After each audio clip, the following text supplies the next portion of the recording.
It's loading right now. 1 second. Okay, you should be all set. Perfect, thank you. Welcome everybody to the work session of the Labor and Housing Committee. I'm Representative Mike Sylvester. I'm your House Chair. I'll be chairing this afternoon.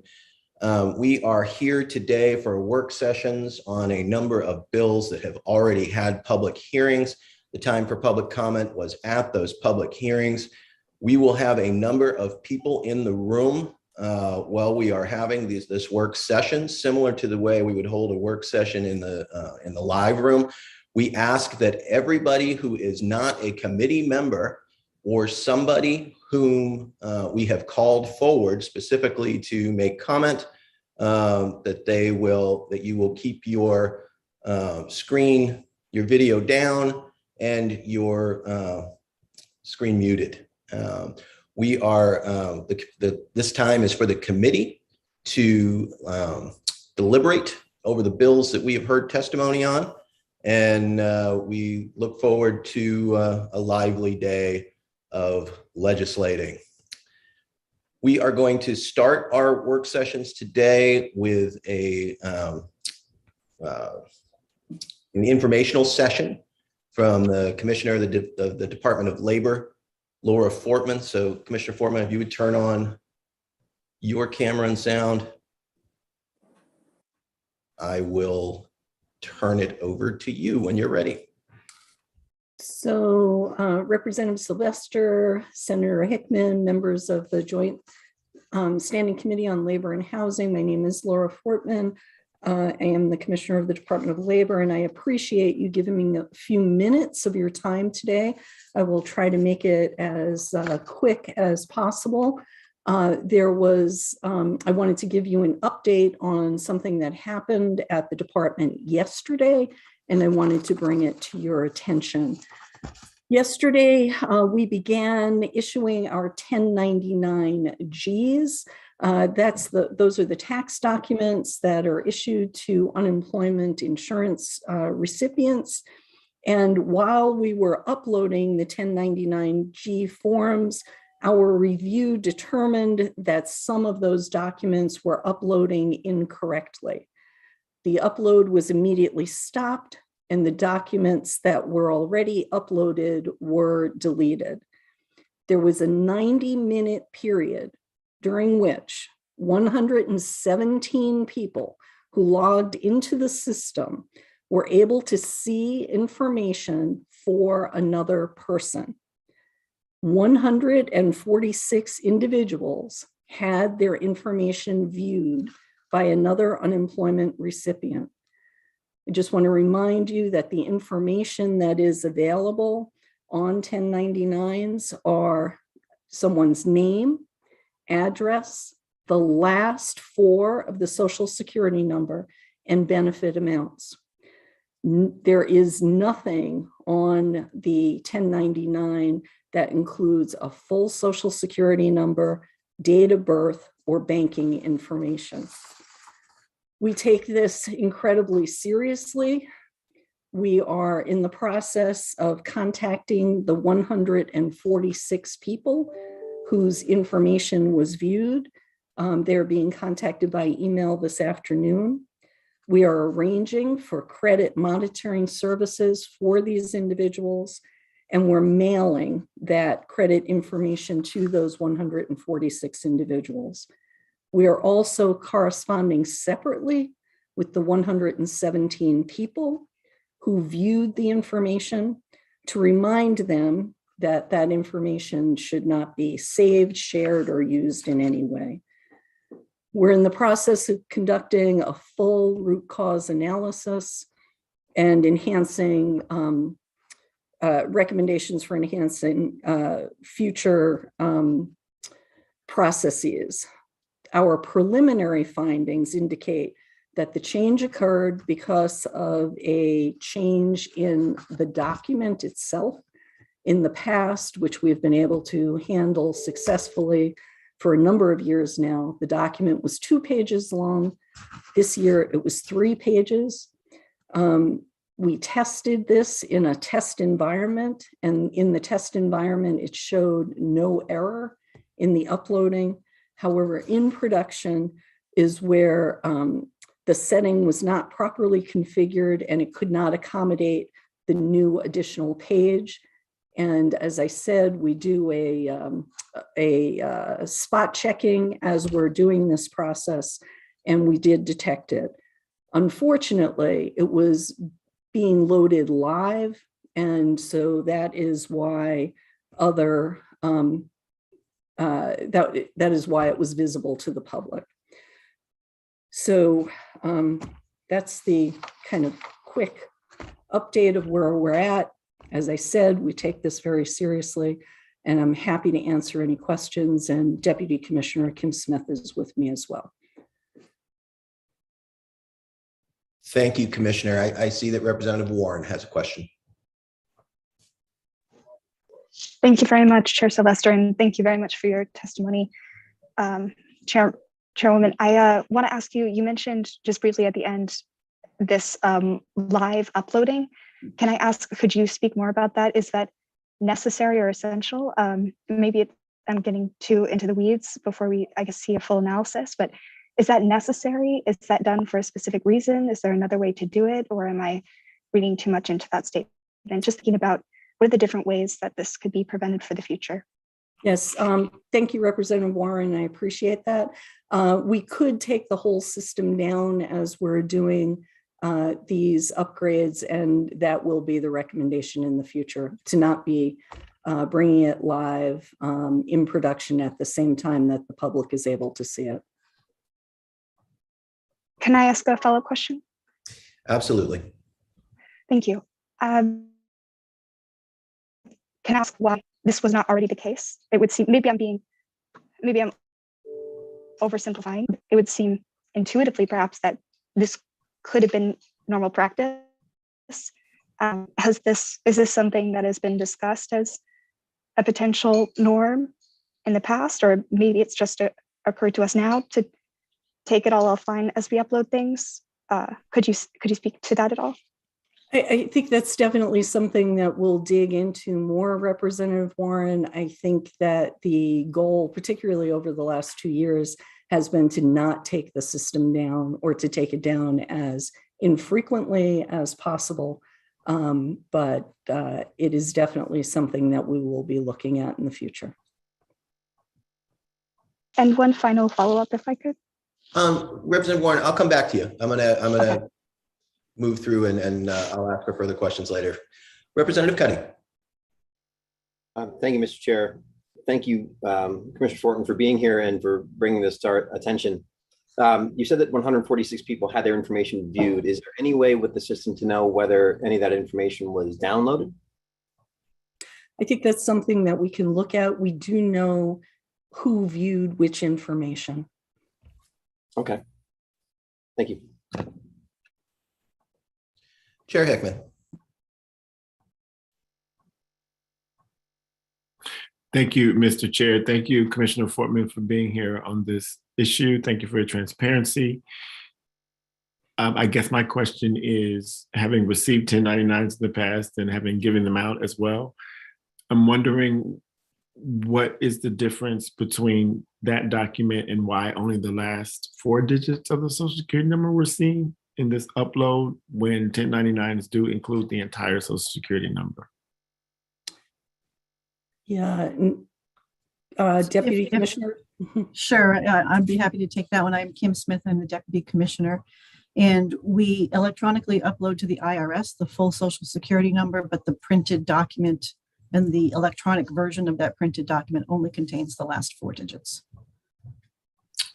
Is that new? Not for our 1099s.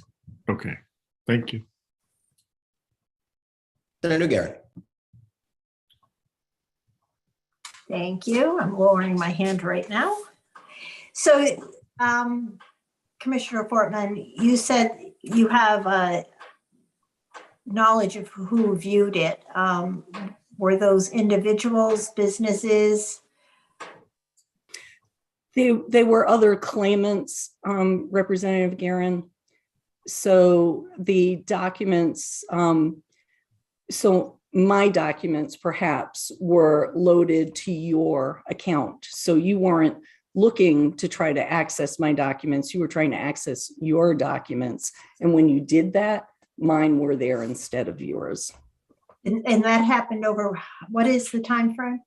90 minutes from 11:35 yesterday until 1:05. And so they were people that actually logged in to check and saw the wrong thing. Yes. Okay. And one other follow-up, if I may, Mr. Chair. Mandy? When you're doing your uploading in the future, is that something you can shut the system down in the middle of the night and do that so it doesn't inconvenience people trying to access their account during the day? Yes, it is, Senator. Okay, thank you. Representative Gear. Thank you, Mr. Chair. And thanks for being here, Commissioner Fortman, and bringing this to our attention and being very forthright about what occurred. I would ask two questions. One is, are there any other agencies or bodies within the various tiers of government to whom you would report something like this? And if so, is there any further process of risk assessment that you will do as to whether this, exposed claimants or anyone else to any risks specific to their information being out there? Yes, Representative Gear, we did notify, and again, Deputy Commissioner, jump in if I've omitted anyone. We notified the Social Security Administration. We notified Maine OIT, I believe the Controller's Office. Kim? Yes, through the Division of Risk Management and also the Attorney General's office. Right. I'm sorry, and what is OIT? It's the Maine Information Technology Division. Gotcha. And in terms of risk, that is why we are providing the credit reporting for these individuals whose information was viewed. Thank you.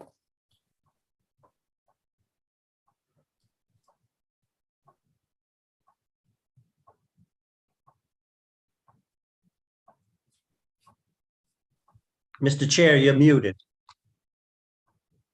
Thank you. Appreciate you. I even got a fancy little thing that told me I was muted, which I hadn't seen before. So I appreciate that. You'd indicated that normally or in the past, the report had been 2 pages. This year it was 3 pages. Was it set to send 2 pages? So that, for example, if I was the first one, I got my first 2 pages. If I was the second person to upload, did I get the 3rd page of the first person and 1 page of mine? And then the next person got 2 pages of mine, if you see if you follow my logic there. We're still trying to dig into it, but that appears to be what was happening. My printer does that to me all the time. And then otherwise than that, is there anything else, that you are planning to do to get this message out to the public that this happened? We will be doing a press release this afternoon and sending information out through the normal channels. I think the piece we want people to know is that we have identified who has been impacted and we are contacting them directly. Okay, so if somebody doesn't get notified in the next little bit, then that it wasn't them. Right. Very good. Was there anything else that you wanted to add, Commissioner Fortman or Assistant Commissioner Smith? Just that we appreciate your time this afternoon and thank you. Thank you. It looks like we have one more question from Senator Garrett. Thank you, Mr. Chair. And Commissioner Fortman, I just want to make sure that I have this down right. The people that it was people looking at their unemployment status. Is that right? That's correct. Okay, thank you. All right, once again, we thank you and we'll reach out if we have any more questions. Thank you. Thank you.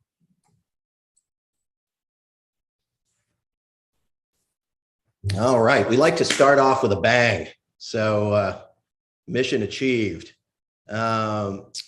Is there any other comment about that before we move on? Representative Sylvester, I just wanted to check.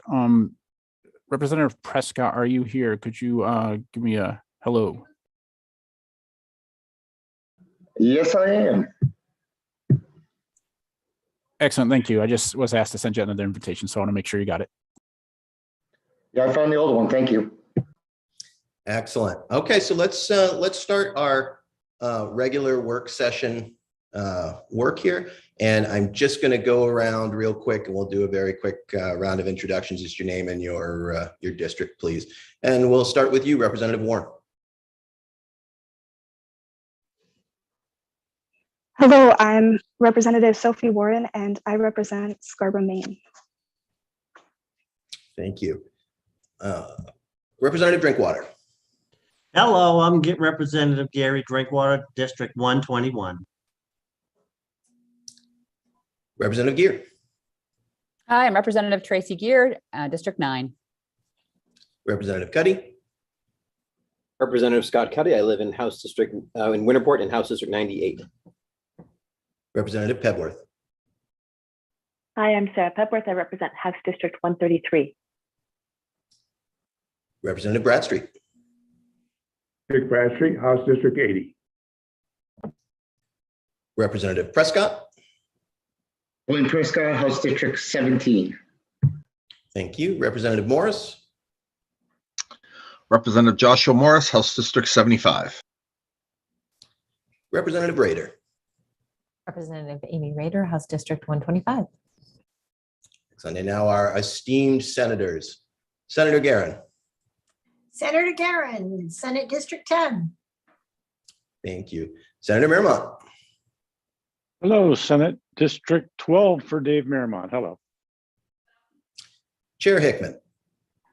Senator Craig Hickman, Senate District 14.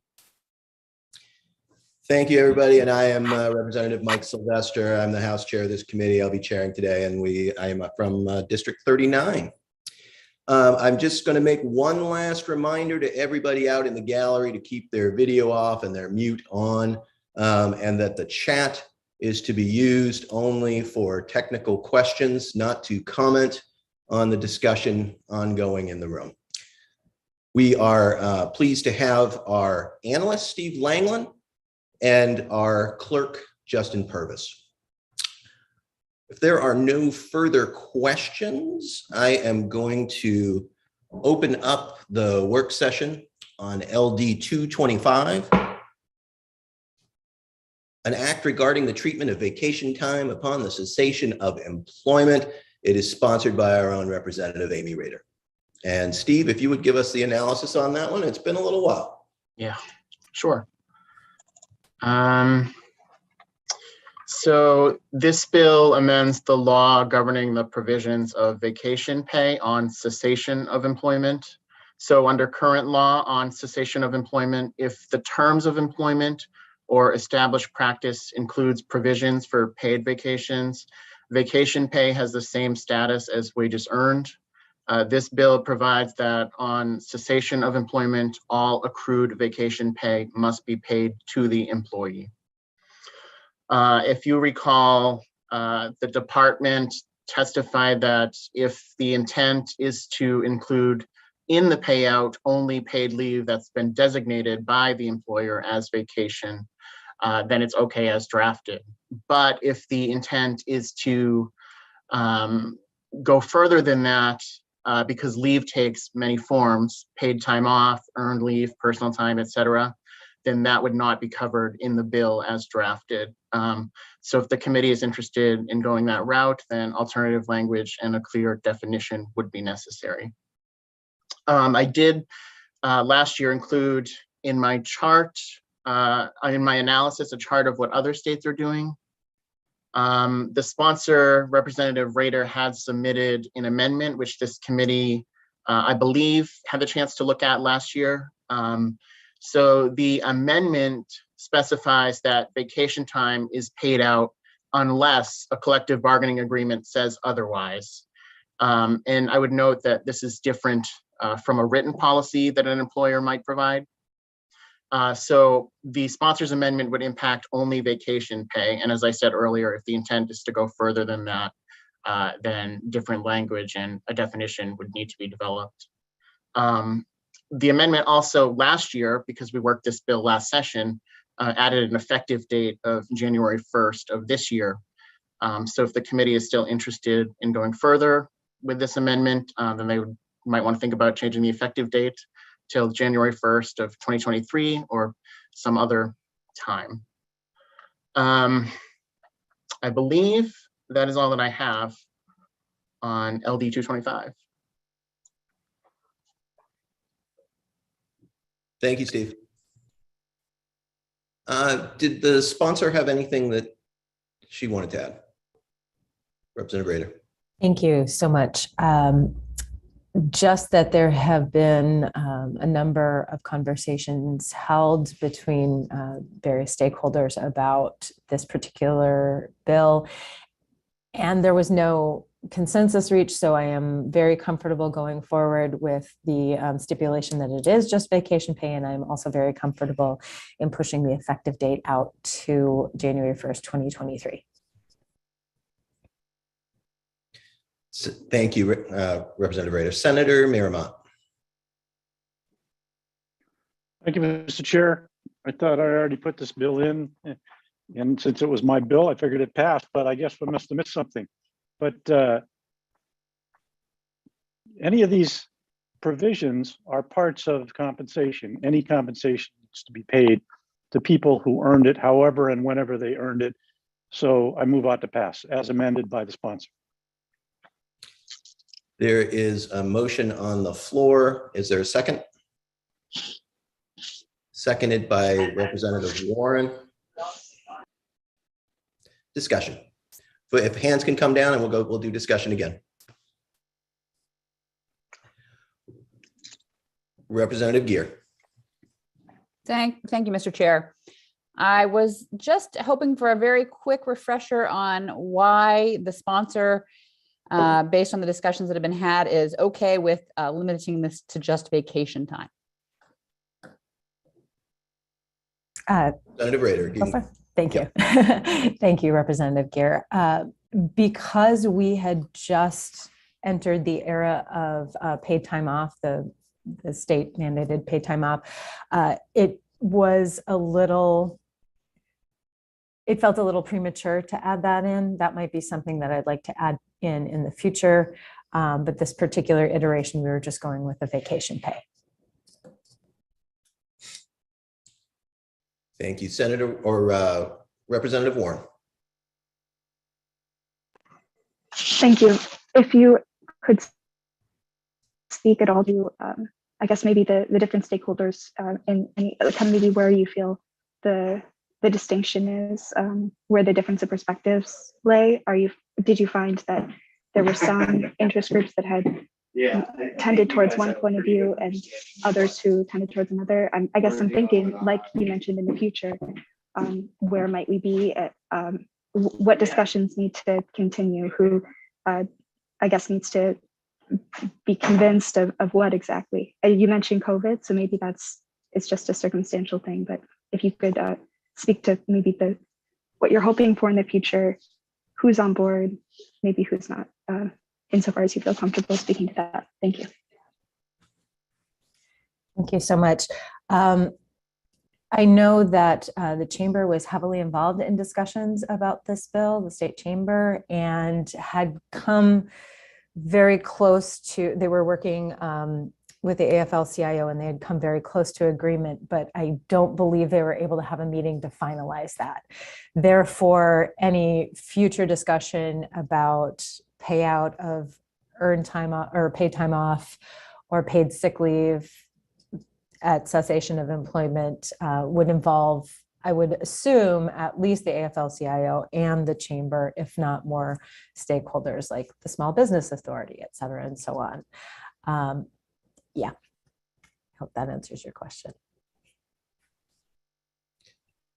Are there any other further questions for either the sponsor or Mr. Langland? Seeing none, we have a motion on the floor. if we could call the roll, Mr. Purvis.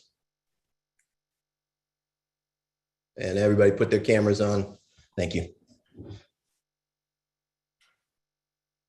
Sorry about that. Okay. Senator Hickman, Yay. Senator Guerin, Nay. Senator Mirmont, Yay. Representative Sylvester, Yay. Representative Bradstreet, Nay. Representative Cuddy, Yay. Representative Drinkwater, Nay. Representative Gear, Yes. Representative Morris, No. Representative Pebworth, Yes. Representative Prescott, No. Representative Roeder, Yes. and Representative Warren. Yes. I have a count of 8-5. The motion carries. And that will conclude, unless Mr. Langland, there's anything else we need to do? I just want to confirm, is the minority report ought not to pass? Ought not to pass. Okay. I knew there was something else. I just couldn't quite come up with what it was. It's been a minute. All right, very good. All right, then I will close the work session on LD 225. And am not going to open up the work session on 548. Unfortunately, Representative Dorr has had a turn in her health condition and is not able to be here today. She is hoping she may be able to be here in the very near future. And so we are going to leave that one closed and bring it back on another day when we all hope that Representative Dorr is feeling better and in her fighting vim and vigor. And so we will open up the work session on LD 607, an act to restore overtime protections for Maine workers. Steve, floor is yours. Sure. So this bill, as drafted, annually raises the minimum salary that an employee who works in an executive, administrative, or professional capacity must earn in order for that employee to be exempt from the laws governing the minimum wage and overtime pay until it's $55,224 on January 1st of 2024. The bill provides for an annual adjustment beginning January 1st, 2025, based on the percentage annual increase in certain earnings as published by the United States Department of Labor, Bureau of Labor Statistics. If you recall, the committee received an amendment from the sponsor, Representative Talbot Ross, that would phase in sort of a multiplier number rather than a dollar figure. So initially as drafted, until the end of last year, the rate would have been 3,000 times the minimum wage, but that would have increased beginning January 1st of this year to 3,500 times the minimum wage. Then it would have increased 4,000 times the minimum wage beginning January 1st of 2023. And then beginning January 1st, 2024, that rate would be 4,500 times the minimum wage. Her amendment also included raises for the minimum salary that automobile mechanics, automobile parts clerks, and automobile service writers have to earn in order for them to be exempt from the laws governing overtime and minimum wage. I've included sort of the law sort of governing this statute. So I would note that the threshold that an employee has to earn is $38,251,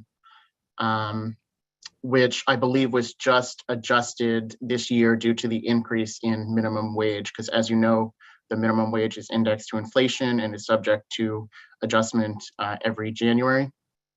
The federal rate of $35,568 remains unchanged from the last time that I went over this analysis. The other important thing you might recall is whether a person is exempt. They have to meet what's called the job duties test, and Chapter 16 of the Department of Labor rules specifies this in greater detail, but essentially it's a three-part test. The first one is salary basis. So they have to be paid on a salary basis, which means an employee regularly receives a predetermined amount of compensation each pay period. The next test is the salary level test. So the salary has to exceed a certain salary threshold. And as I mentioned, in Maine, this threshold is $38,251. And then finally, there is the duties test, which the employee's job duties has to meet certain tests. And there are slightly different tests depending on what the categorization of the job is. So if it's administrative, professional, or executive, then those duties sort of different. I would also note, and I don't know if you recall, this came up last year in the discussion about whether commissions or bonuses can be calculated. And currently that is not permitted in Department of Labor rules in Chapter 16. That is all that I have for LD 607, and I know that Representative Talbot Ross is here.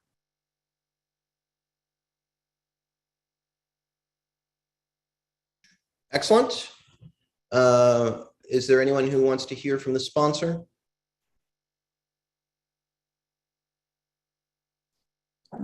Representative Warren, was that a yes? Yes, if we could hear from the sponsor. Very good. Then we'll bring Representative Talbot Ross into the foray. Thank Welcome, you, Mr. Chair. Talbot Ross. Yeah, thank you. Thank you all. Good to see you all. Thank you for all the work that you're doing. This bill's been debated quite a few times. As you know, it is a bill that I introduced after we adjourned unexpectedly. And it's been debated more than a couple of times. I did put the amendment on it to reflect debate that the Labor and Housing Committee had in the 129th. To respect the deliberations of that body, we brought forth the amendment. This bill is just as important now as it was before. I do want to just mention that we need to take action now to protect those workers in Maine who are not being paid for their labor. And this is the heart of this bill, is to make sure that we honor the number of hours that people are working with compensation. Otherwise, it does take on an ugly form of labor exploitation. So I hope that the committee will honor the bill and make sure that those who are working in low salaried positions in the state of Maine are able to be paid for their labor appropriately when they work overtime. Thank you, Representative. Representative Warren. Well, I wanted to, for one, of course, thank Representative Talbot Ross for your words and testimony and for this amendment. And I want to respect if where we're at as a committee is to, to continue an open discussion, but I did want to make a motion to accept the sponsor's amendment if we're at the point where that is appropriate, or express that interest. Not yet. So here's the weird part about this and the rules. Because you asked if it's okay and spoke, I have to come back to you. But as it turns out, I have a question. So go ahead and leave your hand up. Mr. Langland, Steve, we got the percentage, we have the total that it is now, the 38,000. We have the 3,000 times. Can you apple to apple us? How many, the 38,000, how many times is that comparatively to what we're seeing there? I couldn't remember. Right now, it's 3,000, I think, tied to the minimum wage of 3,000. So it would gradually increase by 500 until it's 4,500. And as I said, the minimum wage is always subject to inflation, which I believe it increased from $12.15 to $12.75 this year. So I don't have dollar figures, but I thought that was the same. I just wanted to confirm that. I appreciate that. We'll go to Chair Hickman and then Representative Warren. Chair Hickman. Thank you, Mr. Chair. Representative Talbot Ross, thank you as always for your work on these issues. Can you tell me if you would be okay with us moving all the dates out 1 year, or do you have any other idea for that? Thank you, Mr. Chair. Thank you, Senator. It's good to see you. No, I don't have any objections to moving it up 1 year. Thank you. 1 year. Okay, thank you. Representative Warren. Well, I guess at this point, I guess I would want to know from Senator Hickman if there's, I guess, a different amendment that you would want to propose. So maybe I want to defer to you at this point. Thank you, Mr. Chair. Thank you, Representative Warren. I just wanted to make sure that if we were to move the amendment that you have already suggested that we move, that we change the effective date across the board by 1 year. And the sponsor is okay with that particular friendly amendment to the previous amendment from last year that was presented to the committee. So if I understand you, Senator Hickman, you're saying that that a motion at this point would be a motion for ought to pass as amended with the amendment that of Representative Talbot Ross with the addition of moving the dates forward 1 year. Is that correct? That is correct. Thank you, Mr. Chair. Senator Guerin. Thank you, Mr. Chair. Mr. Langley, I'm sorry, but you froze up while you were presenting that from my perspective, and I wasn't able to hear what you said. Related to the 38,500 that we have now, it would go to, what is the first increment dollar-wise? I don't have dollar figures. So I said a couple of things. So one of the things I said was the threshold has increased, I think, as of January 1st of this year, because it's currently 3,000 times the minimum wage, and the minimum wage is subject to inflation, and that has recently changed from $12.15 to $12.75. So the threshold went up to 38,251. So in terms of what the amendment does, so right now it's 3,000 times the minimum wage. So beginning January 1st of next year, it would be 3,500 times the minimum wage. And beginning January 1st of 2024, it would be 4,000 times. And then beginning January 1st of 2025, it would be 4,500 times the minimum wage. Thank you. Mm-hmm. And my quick math has us at 44,625 for the first step and 51,000 for the second step. Representative Warren. If it would be appropriate, I would like to make a motion to accept the sponsor's amendment with Senator Hickman's friendly amendment. There is a motion on the floor. Is there a second? Representative Rader is second. Is there any further discussion on the motion? I see your hand waving, Representative Drinkwater. Thank you, Mr. Chair, because I can't find my virtual hand. Apparently it's disappeared. Mr. Langland, in your analysis, you pointed out there's a three-part test in order to meet the criteria. I guess I would like to ask the question to the department, if they're here, that in order to pass that test, do they have to meet all three parts, or if one fails, they do not qualify? I believe they have to meet all three, but Michael Rowland is here and he can confirm. Welcome, Director Rowland. Thank you. And the short answer is yes, that's correct. All three are necessary. Thank you. Representative Bradstreet. Thank you, Mr. Chair. I want to thank the sponsor for work on this. I'll be voting against the motion. I think the reasons were well laid out in some of the testimony we received from the small business community. I think this has a way of backfiring. We're going to be so far out of the norm of the federal government that nobody's going to want to do business in Maine. And this is just added to all the other laws that we've passed in the small business community who's going to be what they'll be facing and all the attendant costs. Now, economics are not static, they're dynamic. They're driven by other actions. And this is one of the actions that if we take this, it's going to hurt job development. It's going to hurt business expansions because people are going to go to look elsewhere. I don't think the current situation is exploitation at all. People have they have a lot of choices where they can work now. They know going in what they're going to be paid. That's just briefly why I'll be voting against the pending motion. Thank you.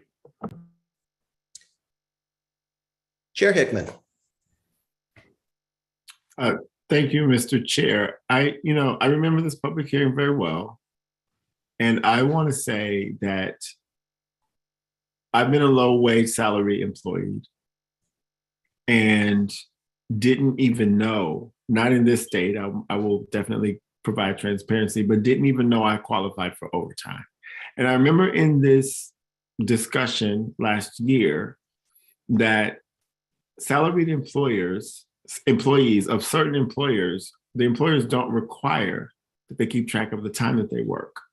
So if someone who qualifies for this exemption and is therefore entitled to overtime under federal and state law works 70 hours a week, and they don't know that they are qualified for overtime and therefore do not keep track of their hours, and their employer doesn't require that they keep track of their hours, they're being underpaid. And so for me, that's not exploitation necessarily of labor.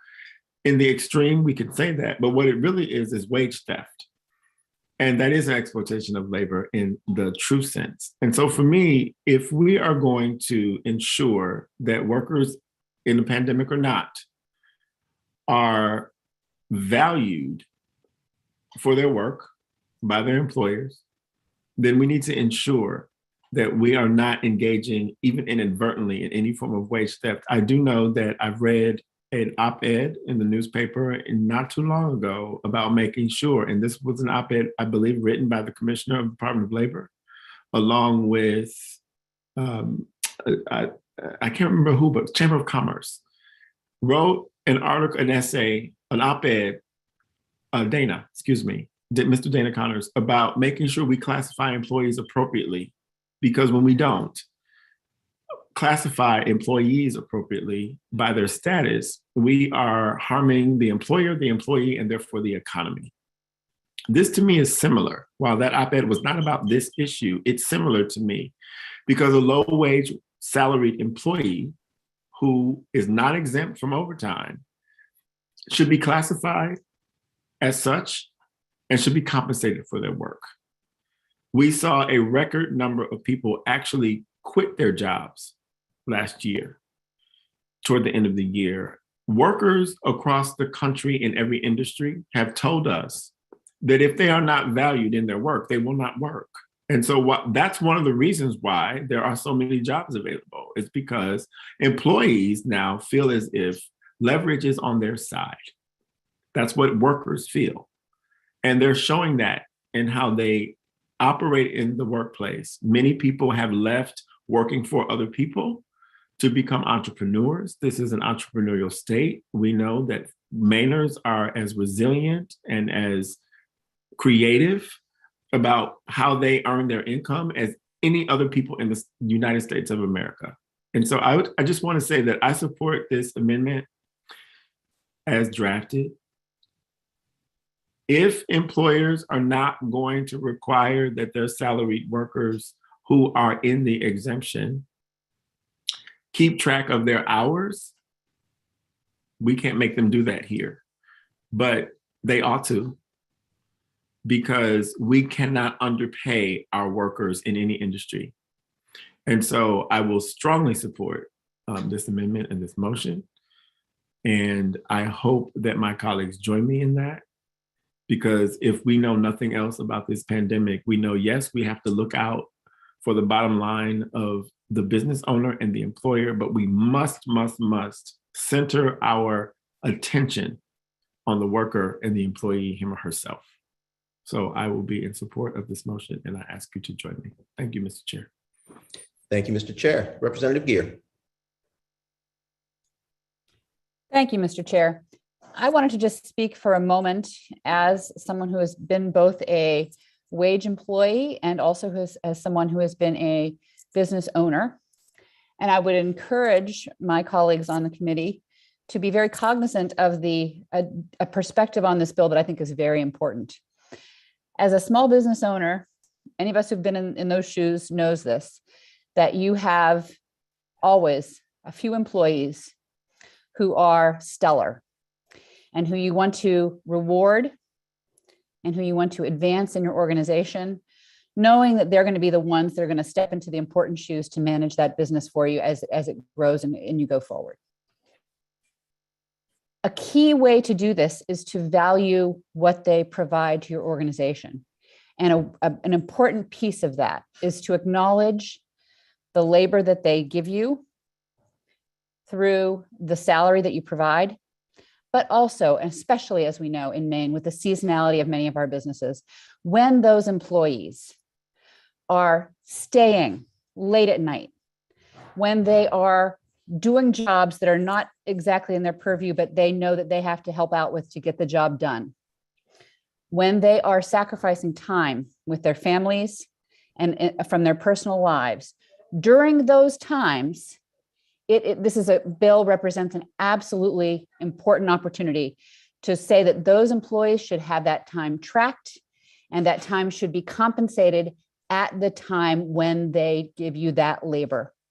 And I think this is a very important bill in stating that very clearly. I personally think it's actually a differentiator for an employer. If you're an employer who does this right, you identify those salaried employees that are the backbone of your organization, and you acknowledge that when they are going above and beyond for you, they deserve to get paid what they're entitled to for that. That's a differentiator for that employer.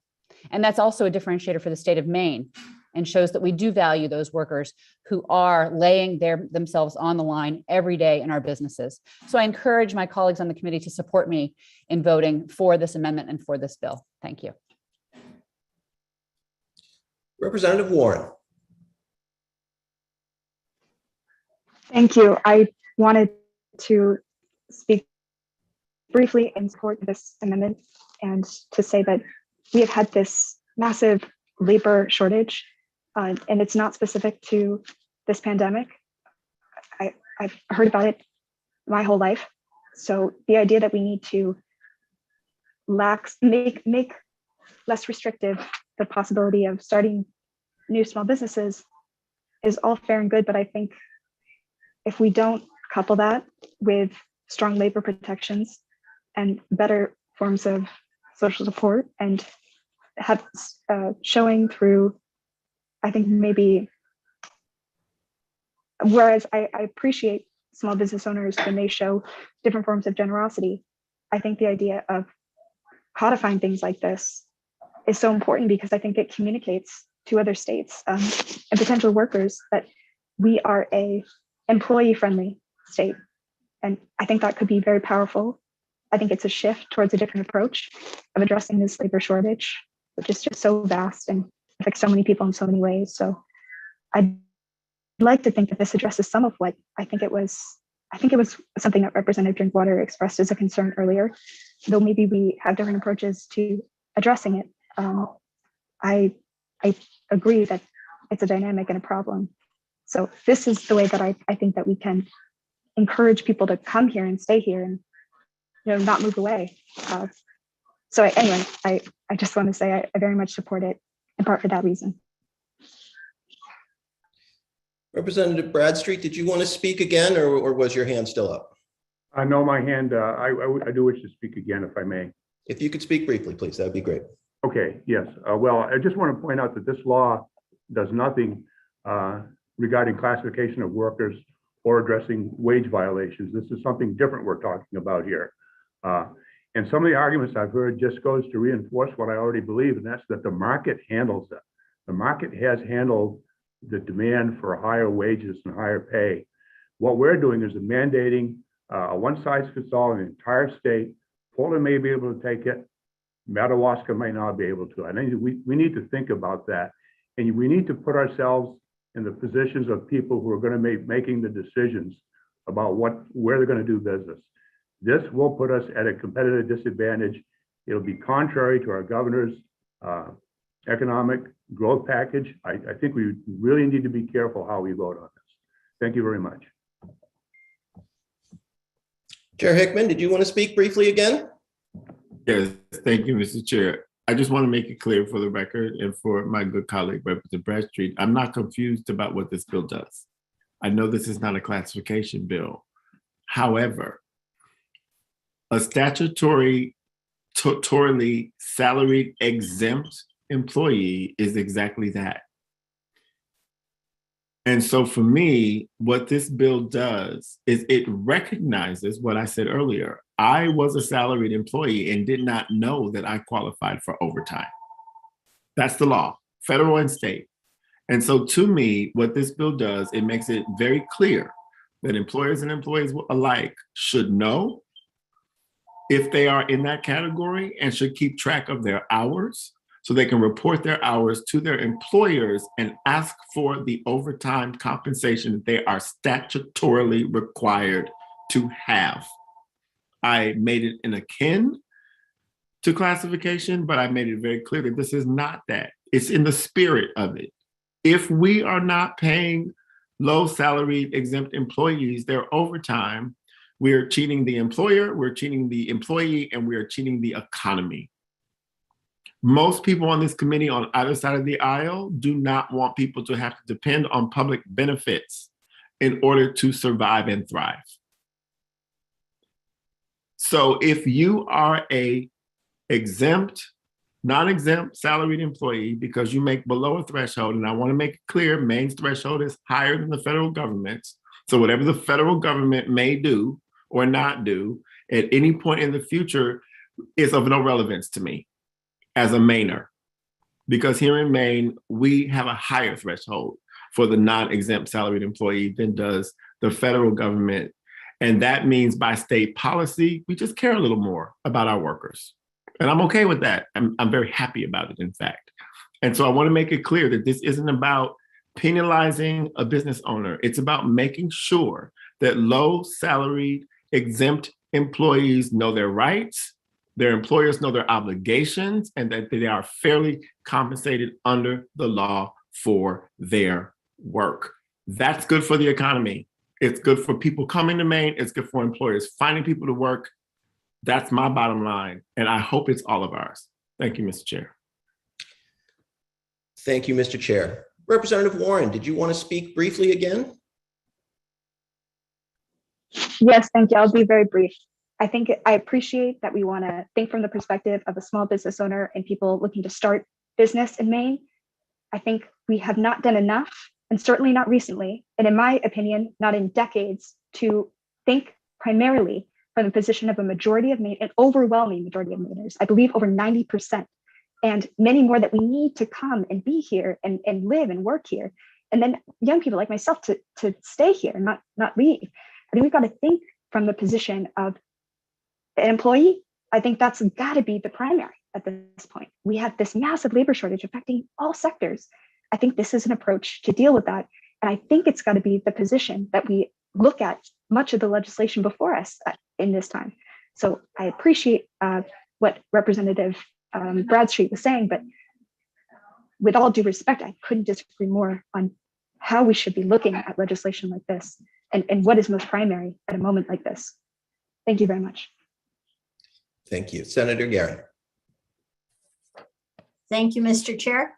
I would just caution the committee to look at how many businesses testified in favor of this bill and how many testified in opposition. Employees are in a great position in Maine right now. There are many jobs, and employers are truly paying the most they can pay. And still many of them are struggling to stay open. I don't think this is the time to do this almost a forced tax increase on businesses to require them to pay such a higher salary range. My husband was a salaried employee when we were young. We knew the sacrifices we were making in hours were to advance him in the company. And we own that company now for the extra hours he put in when he was a salaried employee. So I will be voting in opposition to this bill in support of Maine's small businesses. Thank you, Senator. Representative Rader. Thank you so much, Mr. Chair. I have been on both sides of the issue. I know there are many more sides, so I'm going to simplify it here. I have been an exempt employee. I've been an exempt employee who only received pay increases to keep me ahead of that exemption rate so that I could then continue to work 20 to 40 hours extra overtime per week. And that was at a not-for-profit. And the prevailing idea there was that we were supposed to give everything that we had to this business because that's just how not-for-profits work. Then I have also been the executive director of a not-for-profit who had an employee who was asking me about the difference between going on salary or remaining an hourly employee. I said I could make him an exempt salaried employee, but he would lose his overtime. He thought long and hard about it. He stayed an hourly employee so he could continue to collect that overtime. So I see this from the point of view of somebody who has had to make that decision in conjunction with an employee and someone who is not given a decision. I am voting for this because I've seen the prevailing winds in my industry, and they're all moving towards the idea that overtime needs to be fairly compensated and that workers do not need to be worked to death in order for an industry to continue. And to Representative Warren's point about the fact that Maine, we hear over and over again, every year, Maine is hemorrhaging young people. We're losing them to other states. This is a great way to show our workforce that we value them. And yes, the market is in a position where employees and working people have a little bit of an advantage. That's not always going to be the case. So that's why I'm enthusiastically voting for this. Thank you.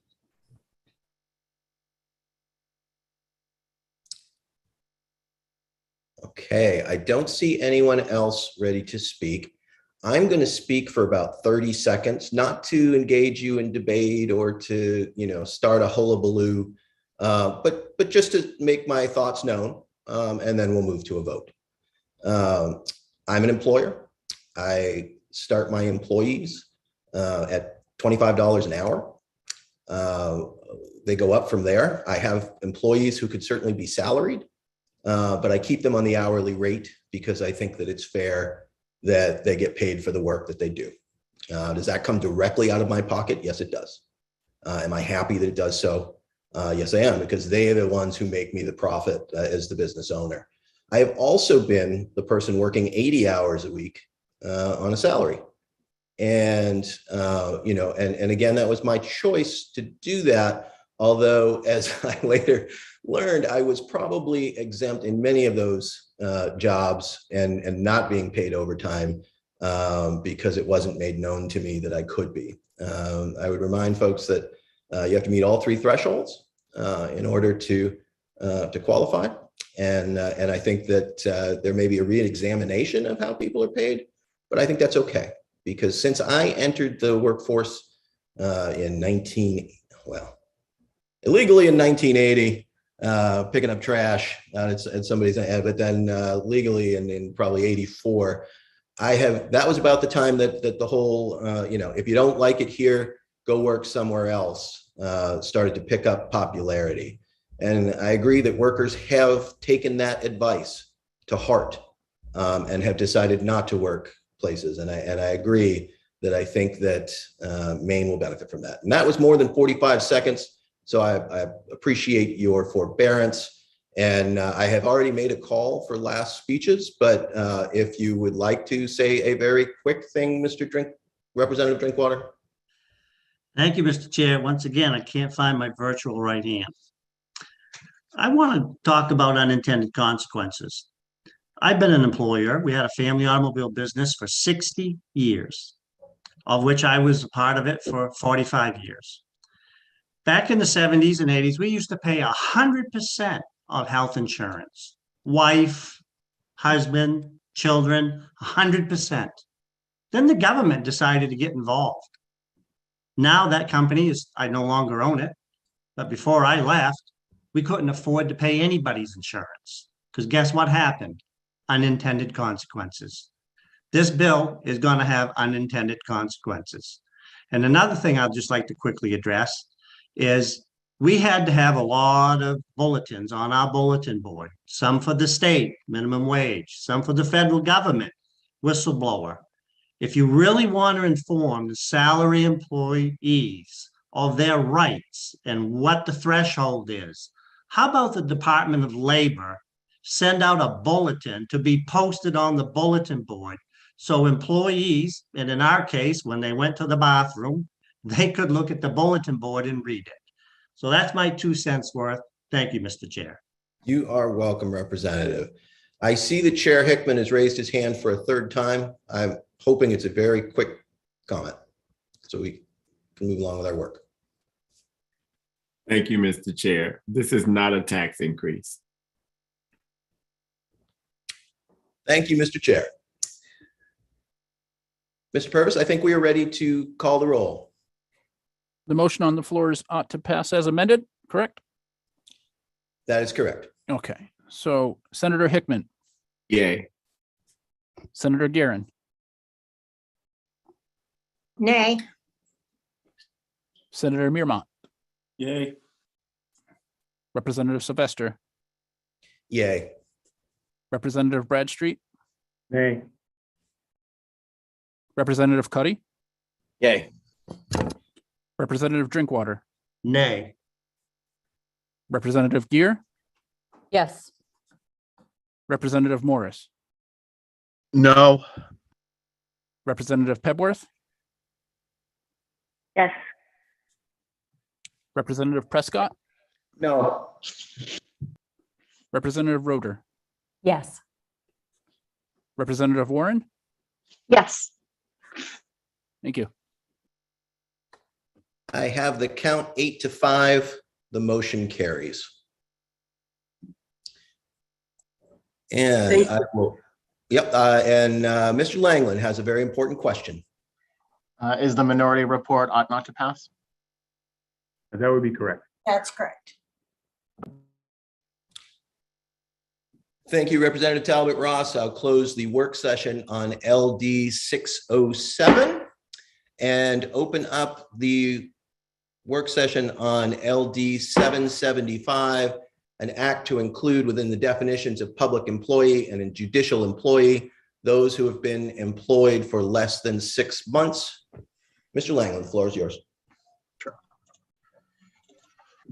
So this bill provides that for the purposes of the public employees and judicial employees labor relations laws, a person who has been an employee of the state or another public employer for less than 6 months is considered a public employee, and a person who has been an employee of the judicial branch for less than 6 months is considered a judicial employee. A person who has been an employee of the state or another public employer for less than 6 months may be dismissed, suspended, or otherwise disciplined without cause during the probationary period. Termination of an employee or any other disciplinary action against an employee during the probationary period is not subject to the grievance and arbitration provision of the collective bargaining agreement. So the law specifies that public employees have a right to join or not join a union, and public employee does not include a person who has been employed for less than 6 months. The law also specifies that judicial employees have a right to join or not join a union, but that judicial employee does not include a person who has been employed for less than 6 months.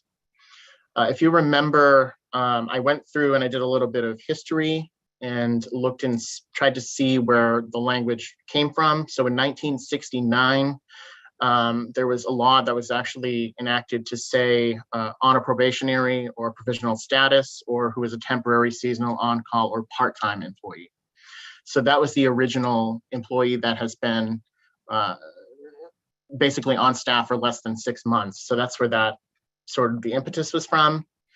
And in a special session in 1970, that was further amended to read simply who has been employed less than 6 months. There was no mention in the legislative record of why the law was amended that way, but it was passed as an emergency. And in the emergency, it alluded to certain omissions and contradictions and said there were confusions that might create unrest and uncertainty among city employees and employers. But other than that, we don't know the reason for why the wording was changed to what it stands at now. If you recall, this bill was voted out, majority ought to pass as amended and minority ought not to pass.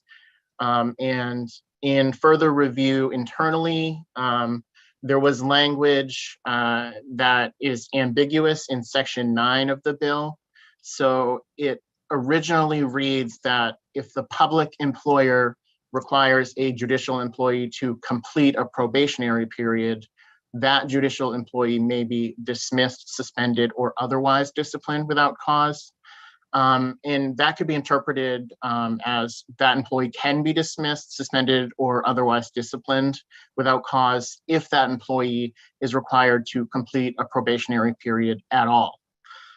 So if you recall, a majority of this committee cleaned that language up to specify that those provisions are applicable during that probationary period. And this bill was recommitted to our committee.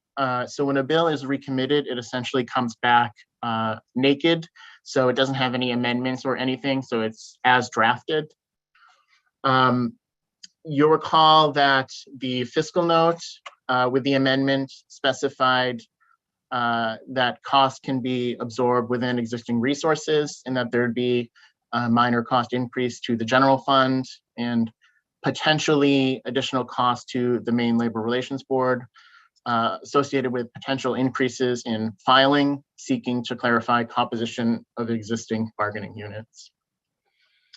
And that is all I have on LD 775.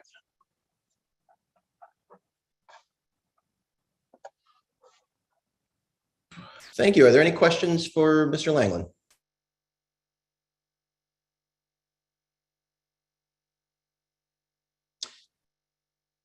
Seeing none, so I guess I will just say quickly that, again, what this bill does is to allow folks during that first 6 months to have an employee status. Does nothing to affect probationary period. The employer still has the absolute right to have a probationary period during which they may dismiss for cause or I'm dismissed for no cause.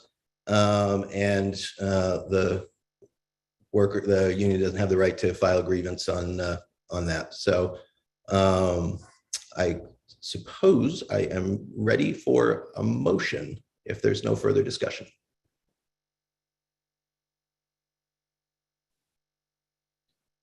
Representative Cuddy?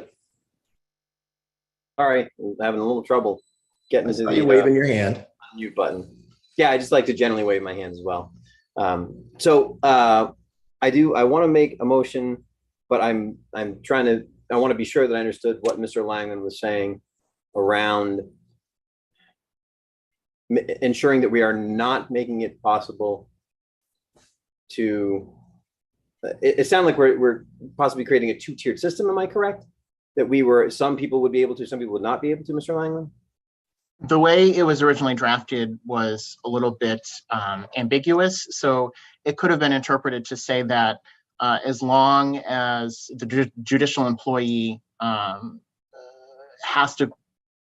is subject to a probationary period, then they can be dismissed. So obviously that sort of alludes to the fact that even though a judicial employee has been on the job for longer than 6 months, because there was a probationary period, that means they can be dismissed, suspended, or disciplined without cause. So the language would just tidy it up and specify that it's during that probationary period.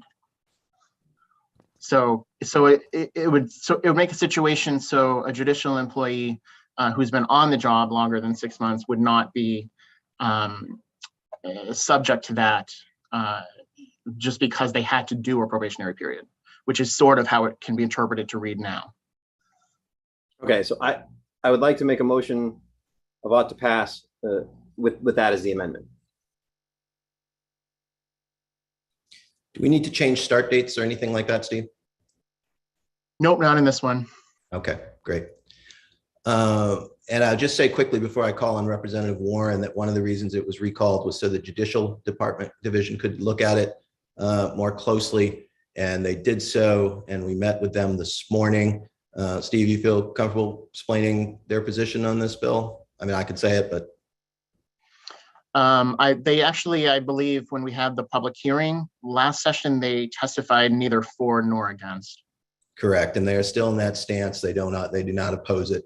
They are welcome to whatever we choose to do in our wisdom. Representative Warren.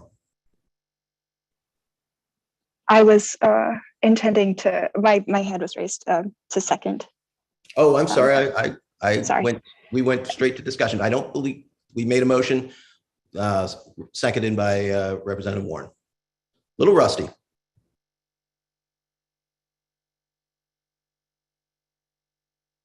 Is there any discussion? Seeing none, Mr. Purvis, I believe we're ready to call the roll. Okay, ought to pass amended. Correct. Senator Hickman, Yay. Senator Guerin, Nay. Senator Mearmont. Yay. Sorry, Mearmont, Senator, was that? Nay. Nay? Yes. Yes, okay, thank you. Representative Sylvester, Yay. Representative Bradstreet, Nay. Representative Cuddy, Yay. Representative Drinkwater, Nay. Representative Gear, Yes. Representative Morris, No. Representative Pebworth, Yes. Representative Prescott, No. Representative Rader, Yes. Representative Warren. Yes. Okay, vote is 8-5. You're on mute, Representative Sylvester. The motion carries. And Mr. Langland. Is the minority report ought not to pass? Correct. It is. That is correct. My apologies. I'll catch that soon. Then the motion carries. I would close the work session on LD 775 and open the work session on LD 898, an act to provide incentives to unemployed workers to become part of the caregiver workforce. Is the sponsor, Representative Fay, here? There she is. I see your smiling face. And Mr. Langland, the floor is yours. So I don't have a bill analysis for this. I've been working with Representative Fay on an amendment to the bill. So the bill, if you recall, is a concept draft. And there was language proposed last session that was quite extensive in nature and invoked a lot of programs within the Department of Health and Human Services, as well as the Department of Labor and Maine Housing. We carried this bill over, and I've been working with Representative Fay, and so that amendment has been scratched. So in working with Representative Fay over the last week or week and a half, she has had me draft an advisory group. So what it is the Essential Support Workforce Advisory Committee. And the impetus for this, I believe, is the long-term care. There was a legislative study back in 2019 that came with several recommendations. And so what this advisory committee does, it's made up of, I believe, 15 members that represent various industries within the essential support workforce. The appointments would be made by the Speaker of the House and the Senate of the President. The duties include receiving updates from both the Departments of Labor and the Department of Health and Human Services about the efforts to grow Maine's essential support workforce. The other duty is to collaborate with DOL, DHHS, the state's higher education agencies, such as the community college system, as well as the University of Maine system, and as well as the adult and career technical education centers around the state, and with any other executive branch as necessary. The advisory committee can make recommendations related to recruitment and retention of essential support workers. It can monitor essential support worker shortages and growth of the essential support workforce to examine if the actions taken to promote growth in the workforce have been successful. It can also recommend to the departments, the legislature, or other executive officials any additional research that should be completed to further the growth of the workforce. Can serve as a resource to support the establishment and maintenance of a central publicly accessible database where all data related to the workforce can be found. One of the things the duties of the advisory committee is charged with is examining benefit cliff effects on these essential support workers, and recommending and developing a pilot project program that mitigates benefit cliffs effects on these workers. And the advisory committee can recommend and submit a necessary legislation to the legislature. There is a reporting requirement, so beginning January 1st of next year, and annually thereafter, the advisory committee shall annually submit a report both to the committee with jurisdiction over labor matters, as well as the committee with jurisdiction over health and human services matters. The advisory committee is authorized to hire staff if funding permits. The advisory committee can seek, accept, and expend outside funding to carry out its duties. There is language in there allowing the advisory committee to accept ARPA funds if they're available, and available with the guidance and regulations federally. So if it's able to be used for this purpose, then the advisory committee will be able to use that. There is also a repeal date of January 1st of 2028. And I believe that's all that I have. Obviously, Representative Fay is much more able to talk about the specifics than I am. Thank you. And Steve, this was an amendment we got a couple days ago? Yes, yesterday. Mm-hmm. Okay. Does anyone need time to go find that? Has everyone seen that amendment? I believe I put it in the chat, but you might have to scroll up. Okay, perfect. Thank you very much. Representative Fay, did you want to say something to the committee? I appreciate the opportunity. Thank you, Mr. Chair. And I want to thank Mr. Langland for helping us work through this. If I might, the reason why we landed on this particular amendment was because I have been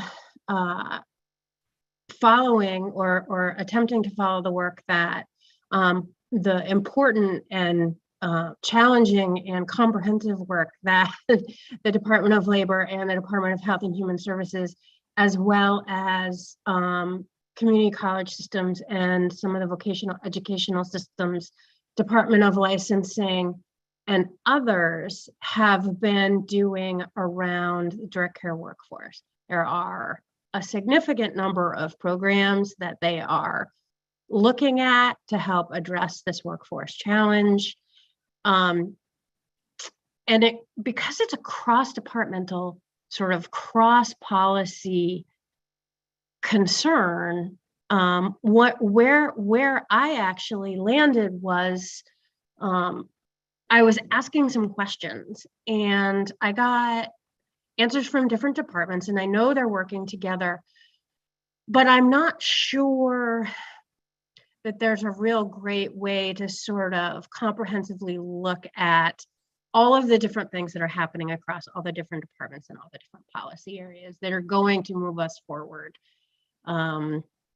towards solving this workforce crisis, which, as I have presented to you many times in the past, is significant and potentially life-threatening. I mean, we've seen nursing homes close and people going without care, and this is part of that problem. So in the Long-Term Care Workforce Commission report, we had an advisory commission, which was a little bit differently comprised, but the concern about a mechanism for communication between the legislature and these various departments, and also a concern about data collection. Are we being successful? Are the programs that we're implementing or that we're tweaking, are they doing the trick? And so it occurred to me that going back to the report and back to the recommendations, consensus recommendations, wasn't a bad idea. I don't want to monkey around too much in what the departments are doing and tell them to do things that they're already doing, or proscribe exactly what they should be doing. But keeping track of that, I think, is for us as a legislature a really important thing. So that's why we landed here, and I'm happy to answer questions from anyone. Thank you, Representative. Representative Warren, I see your hand up.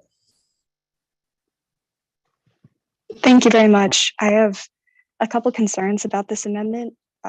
If you could speak to them, or if we could begin committee discussion around it.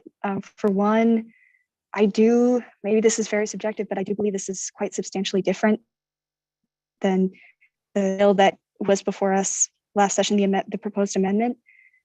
In relation to that, it was, I believe, if I'm not mistaken, an emergency piece of legislation last session.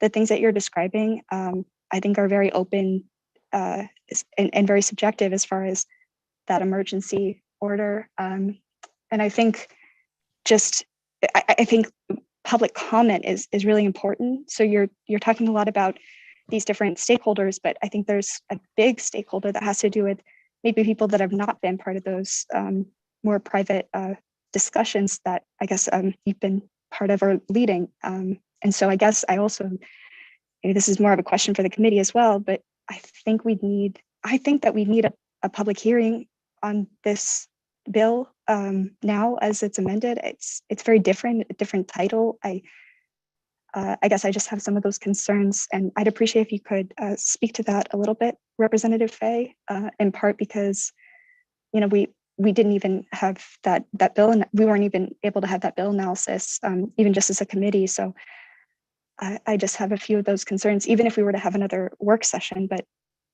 I regret that we haven't had a public hearing on it, and how different it is from the previous amendment. So however, any comment to that, I'd appreciate. Representative Fay. Well, sure. Thank you. Thank you, Representative Warren. I appreciate your concerns. As far as the emergency preamble, I think because it was a carryover bill, generally speaking, in my opinion, emergency preambles mean that we want this to go into effect right away. That's the purpose of an emergency preamble. So almost by nature of it being carried over, we've sort of done away with that. So I've seen amendments take emergency preambles off of bills all the time. So just addressing that. And then as to your suggestion around the changes in the bill, you're right, they are substantial. I think what we wanted to do was take a less proscriptive approach for the departments telling them a little bit less how to do what it is that they're doing and allow them to do the work that they're doing, but figure out a way to keep track of that and to communicate that back to the legislature. I think certainly it is the committee's discretion whether that requires additional public input. So whatever the committee decides, I'm certainly happy to be part of that and prepared for that. Thank you, Representative Fay. Did you have another question, Representative Warren? This is maybe a question to the committee. I just feel I just think this is a different bill, and I don't know where we go from there, but I don't believe that this is the same piece of legislation that we were previously dealing with. And I feel we haven't had a lot of time to look at it, and I don't think our staff has, and I don't think the public has been part of this in the same way. Again, I'm interested to hear what other people think. I'm still very new at this and respect all parties involved. And I do think this is an important issue. I'm not sure about this. Is there any discussion from the committee?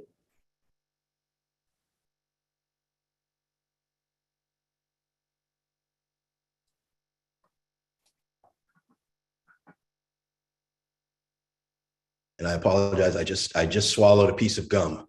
A very fine Zoom moment. Representative Gare, take it away. That's going to take 7 years to.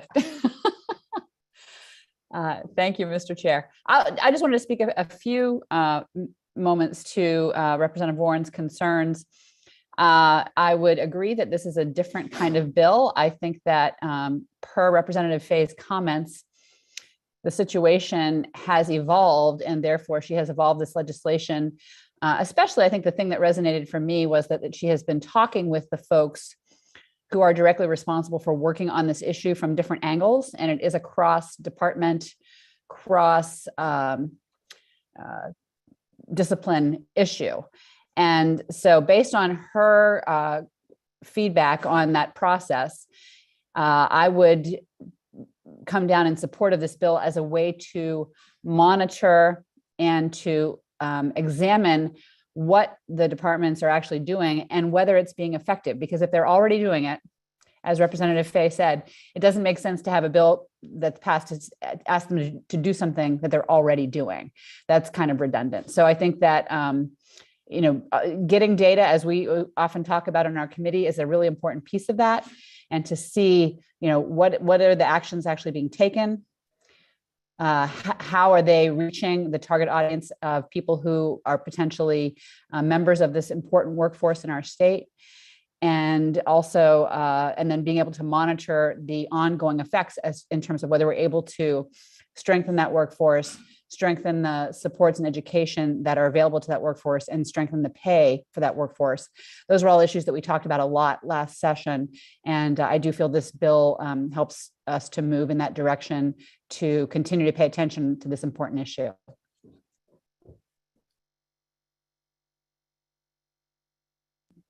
Thank you, Representative Bradstreet. Thank you, Mr. Chair. I would like to very briefly concur with Representative Warren, where it is a substantially different bill. As a matter of principle, we talked about this earlier. Sometimes we get things passed, and that perhaps we lose some of the content we'd like at the cost of expediency and getting things done. I'd also like to point out that we haven't heard from any of the departments on this, and they've given their input, but it should be done publicly before a public hearing. Thank you. Senator Merrimont. Thank you, Mr. Chair. I see Ms. Moore's on there. If she's listening, can she pop up? I have a question. Hello. Welcome, Ms. Moore. The floor is yours. After Senator Merrimont asks his question. Thank you. So we come back to some of these in every committee. we talk about it, we get agreement from the department that we're overseeing, that we will let the department do what it's doing, but then we won't put it in law because we kind of agree that it's something you're doing or you want to do. Everybody agrees they want to do it. But if we don't put it in law, there's already too many things that you have to follow that are part of law that you're going to have a checklist to make sure they're done. Is it just like, yeah, you would love for that to get done as much as we'd love for it to get done, but there's too many other things pulling your attention that you can't let slip through the cracks because it's law. So is it just like, well, that was a nice meeting. Let's move on. Let's get the work done that we're required to do. And I don't mean that cynically. I just mean, how much can you do in a day when in your 14 hours that you have to work with before you become non-salaried or, no, sorry, I'm going off. So any thoughts on that? So first of all, my video has been disabled. So I'm sorry, I have tried to share my video, but I think the whoever is controlling things back there has to give me permission to share. I don't know who that's talking, but I asked Ms. Moore and she's up. So if there's someone else from labor, great, but whatever. Yeah, we're talking with Kim Moore from the Department of Labor at the moment. Thank you, Ms. Maurer. Thank you. Thank you so much for the question, Senator Miramont.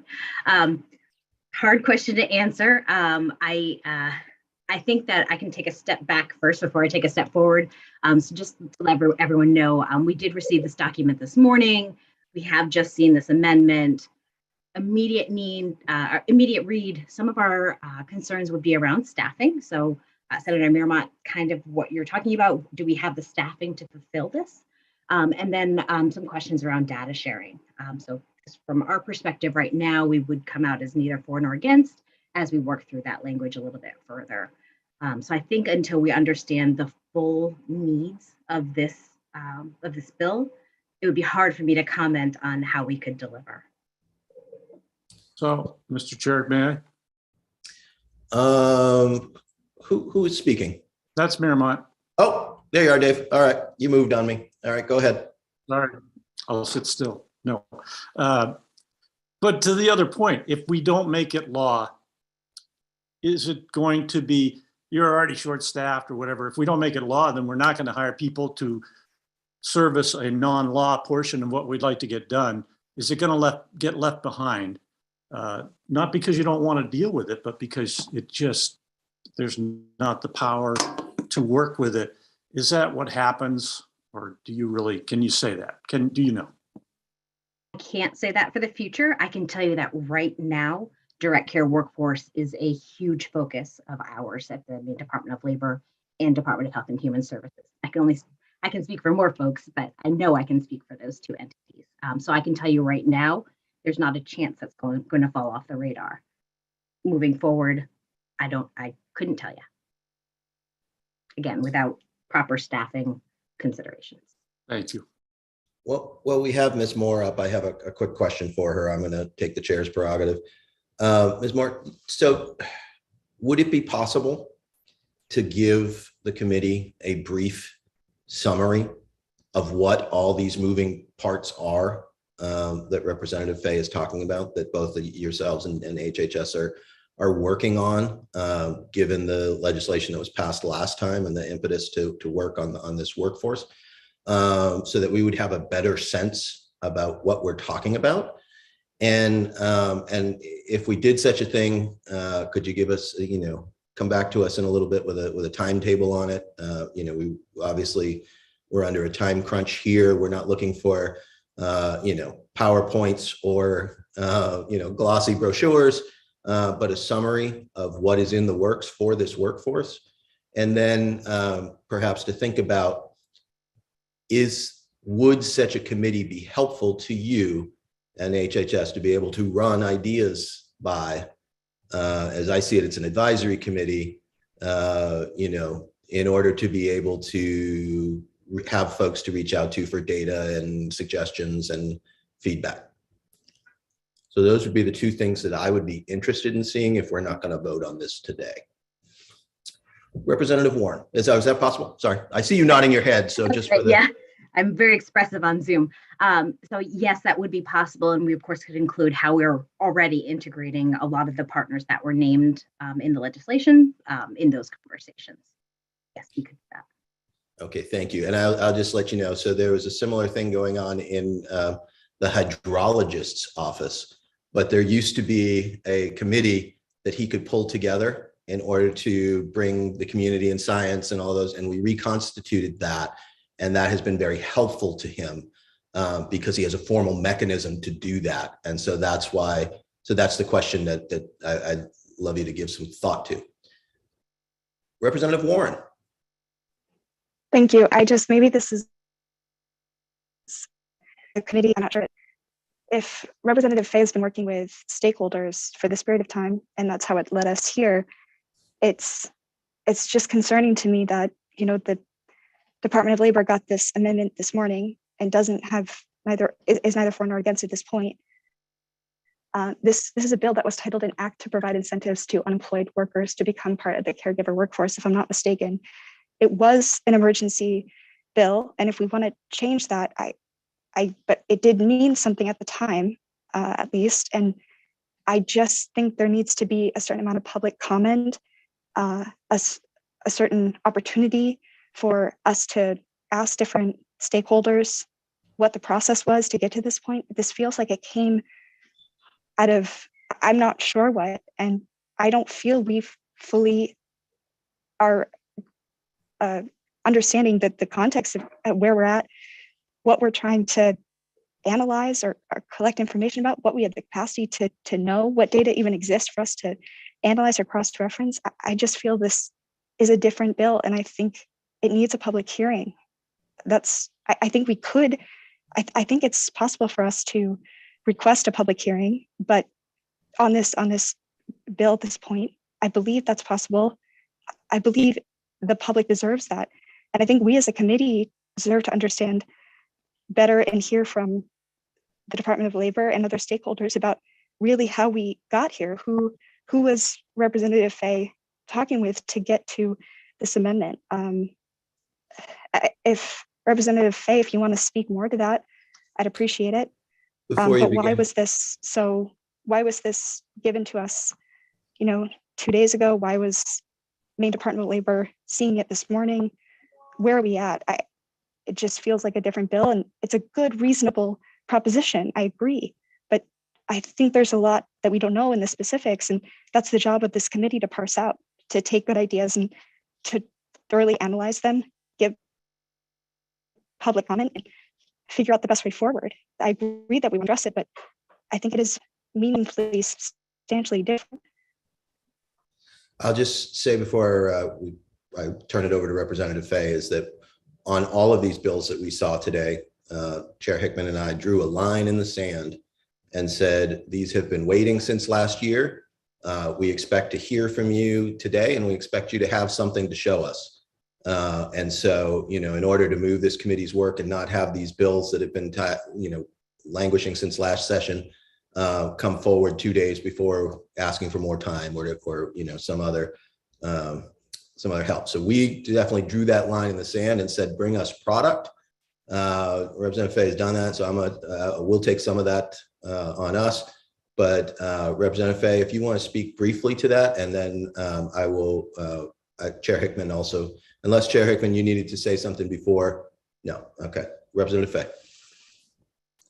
Yeah, so Representative Warren, I certainly understand your concerns. I think maybe I haven't explained how we got here very well. And that is, the original idea for this bill was based on really some early pandemic experiences, that there were folks leaving certain workforces, also moving into other workforces. And there were challenges that were preventing, for instance, restaurant workers potentially joining the direct care workforce, just as an example. And then there were challenges in the direct care workforce for people who were working, but had limits based on benefits cliffs on how much they could work. And there were people who could have worked more hours, but would have lost their benefits. And I think this is something that doesn't just happen to direct care workers, but in the beginning of the pandemic, which is when we drafted this bill, that was really sort of an acute problem. So not that it's become any less acute, but the challenges have changed, right? The workforce landscape has changed significantly since I worked on the initial draft of this bill. So what we wanted to do was say, and I will say, and I don't think I emphasized this enough either at the beginning, the Department of Health and Human Services and the Department of Labor have been doing this work. Some of it has addressed some of the things that this bill sought to make happen. We're not completely there yet, and they are doing a lot of different things. And I think having them present sort of an overview of what it is that they're doing, and there's a lot, is going to be really helpful to the committee. My goal with this amendment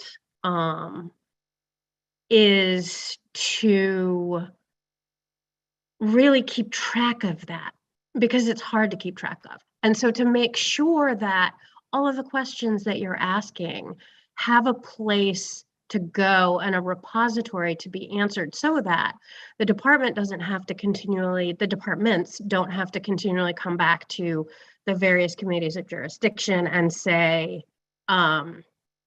this is what we're doing. And then the committee, because I think that's not necessarily an efficient process. So the idea was to put almost like an umbrella up, so that the various entities that are working on these super important life and death issues don't have to continually take meetings with Representative Fay or somebody else who's curious about what's happening, and that there's a very public way to have that communication, and then have that communication filtered through people who are in it, stakeholders, people who are working on the ground, people who are employing workers, people who are being cared for by these workers.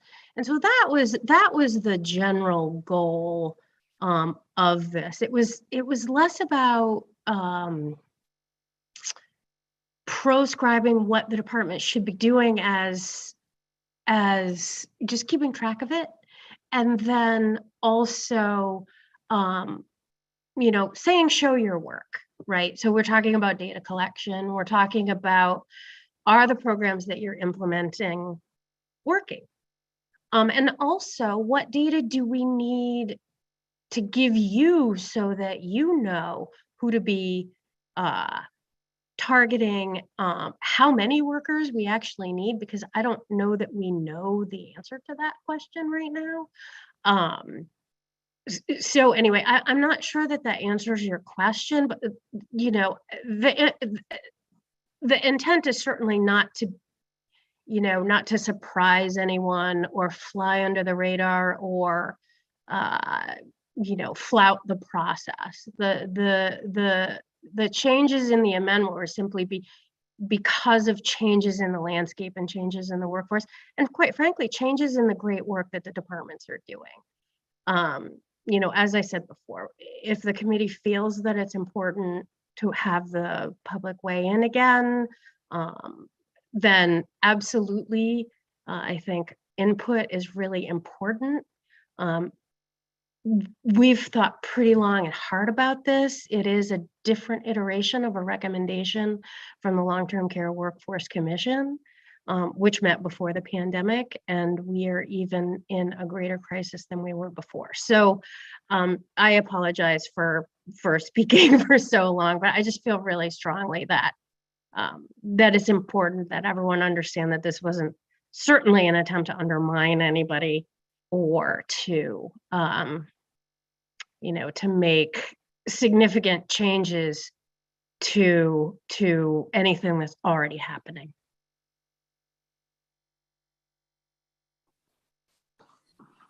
Chair Hickman. Thank you, Mr. Chair. Thank you, Representative Fay, for your work, for your comments, for this amendment. You know, we carry over bills so that we can do work in the off session. And clearly with the pandemic and just life and people want to take a vacation, and that's all good for self-care and well-being, we don't always get to do every single thing we need to do in that session to carry over.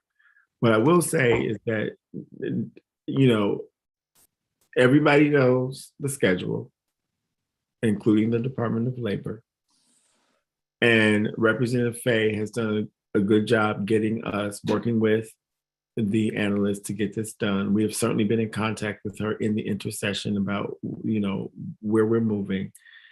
Not every single concept drafts ends up in establishing a change to statute. And I think that's a good thing. I will also say, having over the intercession chaired a commission to look at housing via zoning and land use restrictions, I'm a fan of advisory committees and those things. And especially in this case, when we're talking about trying to get intergovernmental agencies working together to do something that's bigger than just one committee of oversight, there is a seat on this advisory committee for someone from the Department of Labor, the commissioner or her designee. And so what I believe Representative Fay has put forward to us is a way, knowing that we are a citizen legislature, we're not full-time, we cannot take action sort of in the immediate time frame of things coming up. If you have an advisory committee that is charged in statute with meeting at least 3 times a year, they can convene in emergencies, they can convene whenever they want. There is no, I can't say there will be no fiscal note on this, but it's clear that existing resources should be used and that no legislative person on the committee shall be compensated for their work. And so to me, this is the emergency session. We know that the issues that this seeks to address is an emergency situation. And while I understand the concerns of Representative Bourne and the department and anybody else, we're not changing statute. We are empowering a group of people to come together, appointed by folks that are elected, to continue this work so that the legislature and the executive branch that will be a part of this can come up with what is needed in order to incentivize this workforce to grow. So I just want to put that out there as a support of the effort, and that there's nothing here that is a secret or that is under the table or behind closed doors. It's right in front of us. It's an advisor. It's the establishment of an advisory committee on this very important issue. And so thank you, Representative Fay, for bringing this to us and responding to our request to get this language in time for this meeting. Whatever we do going forward is what we do, but I just want to make it clear, there's nothing here that should be a surprise to anyone. And there's nothing in this bill as is drafted that changes anything and even costs money necessarily. So I will support whatever we do, but I just want to make it clear that I am thankful for this consideration today. Thank you, Chair Hickman. Senator Merrimont. Thank you, Mr. Chair. Yeah, well, that was a lot of what I was going to say. So I don't like to duplicate things. I do feel confident that I know what my community needs. That's why they sent me here. And this is big. This is a great thing to support the department in getting the work done that they want done. So I move on to pass as amended. Thank you. Okay. Is there there's a motion on the floor. Is there a second? Second. Seconded by Representative Geer. Is there further discussion? Representative Warren. I just don't know if we're even supporting the department because I don't know what their analysis of this is. We haven't had an analysis by our own analyst. We've got this within 48 hours. I believe it's substantially different than a piece of legislation, an emergency piece of legislation last session with a concept draft title of an act to provide incentives to unemployed workers to become part of the caregiver workforce. I think the proposed amendment before us is a good and reasonable concept. I believe it deserves a public hearing. I believe I would support it potentially in that case. But I think the process here is, I cannot support it. I feel a bit surprised at where we're at now. And I'm just confused. I believe the public deserves a part of this. And I think we are charged with more time and deliberation than we seem to be giving. I'm not debating the content of this amendment. I believe it's wholly unclear why it came to us within 2 days of this hearing. And if, as it seems to have been stated by numerous people during this hearing, some of my colleagues, with all due respect, if this wasn't some closed door situation, I just need to state for the record, I was not in any of those rooms at any point to be part of any conversation. Neither was any member of the main public. So I cannot support this. I think it's reasonable to request a public hearing. I think it's reasonable to at least request a work session for our analyst, for the Maine Department of Labor, for other stakeholders, for the Maine people to have some form of input. I would beg us to consider that at this point. I don't know if that's even possible, but I'm not sure where I am seeing things so differently, but I guess that I am today. Thank you. Representative Warren, I'll just let you know that there would have been an opportunity for you to make a motion in order to move many of the things that you just said. We are currently sitting on a motion ought to pass as amended. And so that's the motion on the floor. And so the point at which to make those motions would have been before there was already a motion on the floor. So we will vote on this motion, and then we'll be able to, if this motion fails, then to take up other motions. Chair Hickman. You are muted, sir. Thank you, Mr. Chair. We may need to caucus this, which is fine with me. I don't have a problem with what Representative Warren is saying. I want to ask, though, from clarity from the analyst. There is a little used report out in joint rules. I don't think I've ever seen it used in any committee I've been on. It's been used more in the past, I think. There is a motion, or there is a report that this committee can make called ought to pass a new draft. Is that correct, Mr. Langland? That is correct. I have been within the legislature for 5 years and I have never seen that. Right. But it is an officially listed motion. And I think ought to pass a new draft.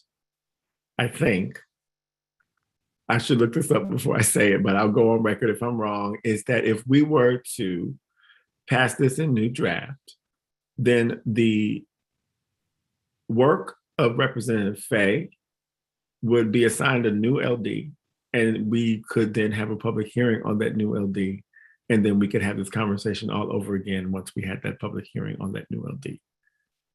I guess we'll have to check with our parliamentarians to find out if what I'm saying is true. And so in the spirit of transparency and input from the public, which I absolutely respect, I'll just ask for a brief corner caucus. Mr. Chair. Yes, Mr. Purvis, do you know how to put us into corner caucuses? I haven't had the chance to really do that, but I can set it up here if you give me a moment. Sure. Mr. Langland. While we're waiting for Justin to set up the breakout rooms, I just want to remind the committee. So one of the things you can do is Representative Warren is right. You could request from the presiding officers to hold a public hearing, a second public hearing on this bill.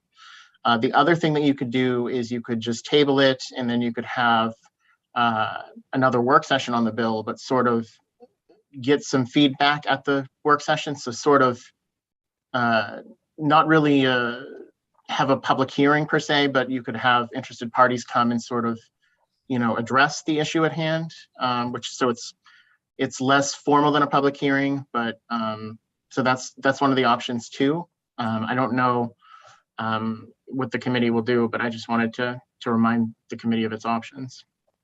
Thank you as always, Mr. Langland. And currently we're sitting on a motion on the floor.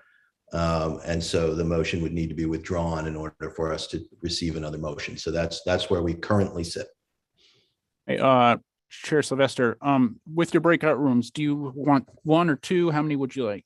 So 2 breakout rooms, Okay. one for the Democratic and Independent Caucus, Okay. and one for the Republican Caucus, and then hopefully it'll work the way that it always worked, because we're terrible at change.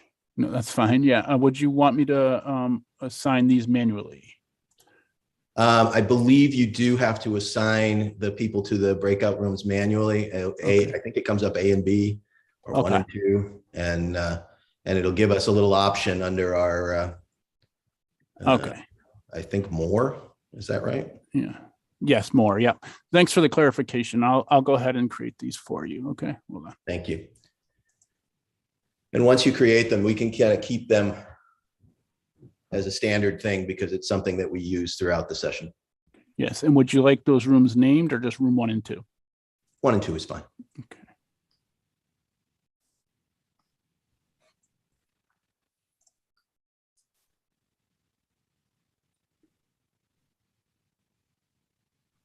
Unless Representative Bradstreet, you want yours named something like manufactured housing rocks, or, Actually, I like brevity, so 1 and 2 or A and B, whatever you, or none of the above, whatever. All right. I just wanted to give you the option. They say brevity is the soul of wit, Representative Bradstreet. So Chair's prerogatives there. We want to have patience with our new committee clerk. And so this is the first time we are doing this session. I'm sure we'll do it again. And for those who are watching, we have a new committee clerk this session. If you have tuned in recently, Mr. Justin Purvis, and he's doing a great job. And this is his first foray into these breakout rooms. So we just will be patient. We're in no hurry. Thank you all very much.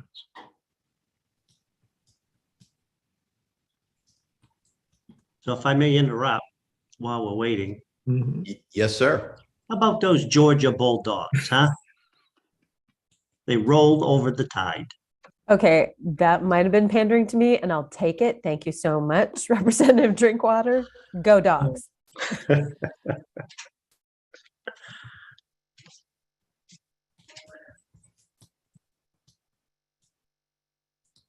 Well, if you're going to talk football, and you haven't given blood recently, the Blood Center, the Red Cross in Bangor, is giving away Super Bowl tickets to one lucky blood donor, because they're way short on donations. So drive on up to Bangor, or in Gary's case, down to Bangor, and donate blood, and you might get to go to the Super Bowl. Hey, how about those Baylor Bears? How far are back we're going to go? Now, remember, according to Senator Garin, if you give blood, you might get tickets, but it comes down to whoever gives the most blood gets the tickets. That's right. And then the tiebreaker is in how quickly did you give it? So, yes. we could have a race there. They rejected mine last time, so. Some type of a mysterious, oh, here we go. There we are. Thank you, Justin. We appreciate you. Yeah, I might be missing somebody. I'll look for that person. I just couldn't find them in the list. Once you all go into rooms, I'll be able to find them. Thank you.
Okay, where is everybody?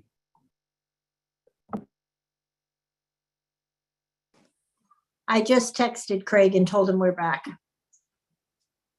I missed a call from Mike Sylvester, and I called him back and I went right to voicemail. So I assume they're about ready to come back.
All right, if everybody, all the committee members could put the camera back on just so we can see that everybody has filtered back, and then you can go back into your video corner. All right, very good. I think that's everybody. I believe Representative Warren has a motion.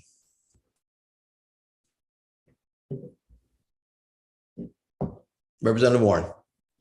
Point of order, don't we have a motion on the floor already?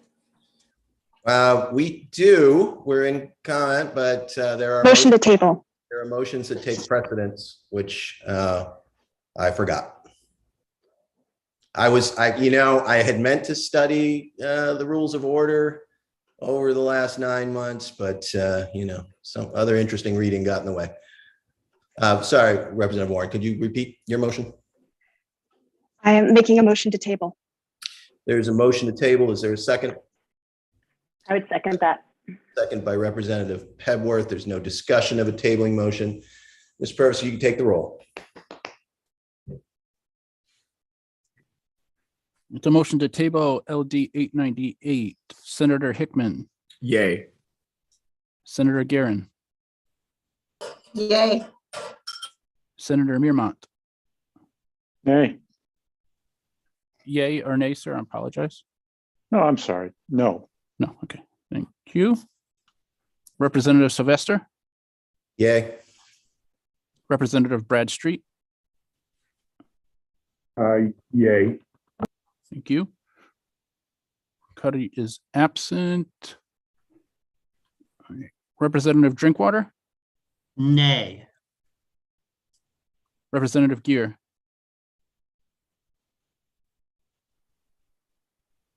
Representative Gear is absent. Okay. Representative Morris.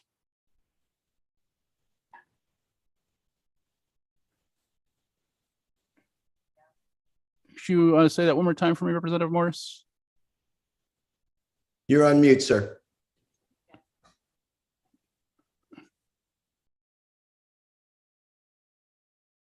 He's unmuted, but I can't hear you. We'll come back to you. Yeah, we'll come back. Okay. Representative Pebworth? Yes. Thank you. Representative Prescott? No. Representative Rader? Yes.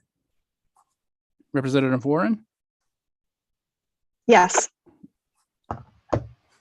Thank you. LD 898 to table 1, 2, 3. Representative Morris, are you able to speak? Oh, yes. Am I? Yes, Yes, there you you are. Okay. So I vote yes, yes.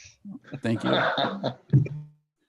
Okay, so table LD 898. 8 yay, 3 nay, 2 absent. Very good. Thank you, Justin. Just so that Representative Fay, so that you know, and all of the folks from the department know, we will be having this work session and posting it on the very first day that we come back, that we believe is January 31st. We will expect that anybody who is mentioned in the bill that wishes to come in and speak very briefly on our regular 3-minute timeline about what they think about this bill. But we will ask Ms. Moore if you could reach out to DHHS in order to have the presentation that we will give you some more time for, as you are in order to tell us what's in the works, what's in the hopper. Does that seem fair to you? Yes, sir, it does. Representative Sylvester, sorry to interrupt. Could I get who had second that motion for me one more time, please? I believe it's Representative Pebworth. Thank you. Senator Guerin. Thank you, Mr. Chair. Just a point of clarification, who are you allowing to speak at the work session? Folks who are mentioned in the bill. So there are a series of categories of people, of different types of caregivers, et cetera, stakeholders who are mentioned in the bill. If there's anybody else that you find that is appropriate, if they could reach out to Mr. Langland, and we'll make some decisions on that. We're obviously trying not to have another public hearing on a bill. It's already had a public hearing in a short session. So So if there's somebody, Senator Garin, you think should be there, who's directly involved with with this workforce, then please have them put their name forward. Okay, thank you. You're welcome. So without further ado, we close the work session on LD 898. At this point, I am going to turn the chair over to Senator Hickman, but before I do, I will just say very briefly that I am leaving at this point. I will be absent for this role. It may be certainly one of the first times I've done this in my legislative career. But when I stand and, with 250 workers, state workers, and they say this is their number one priority, I will not go on the record for that, although I will, certainly listen to the folks who asked me to put in a bill. So with a cry of no justice, no peace, we'll see you all next time. Senator Hickman. Thank you, Mr. Chair. And with that, I will open the work session on LD 555 and Act 2. I don't even have it in front of me, increased public sector employee bargaining. And I will entertain a motion as instructed by the bill sponsor earlier today. Senator Garin. I move ought not to pass. Ought not to pass is the motion. Is there a second? Second. It's been seconded by Representative Bradstreet, moved by Senator Garin. The motion is ought not to pass on LD 555 at the request of the bill sponsor and even some of the unions who are working on this bill. Is there any discussion of the motion? Seeing none, Mr. Purvis, please call the roll. Just give me one moment. I actually did not No have problem. a vote sheet. Is this on the work session? My apologies. I don't recall seeing that. It's okay. We announced in our public hearing session Okay. Oh, that we thank would be going into work session on LD 555 today, which means we gave the public some notice, and that's not a bad thing ever, even if it's just for a few hours. And so you just let me know when you are ready to call the roll, and you call the roll. Yes. Let me just get my vote sheet. I don't No have one ready problem. for you. Take your time.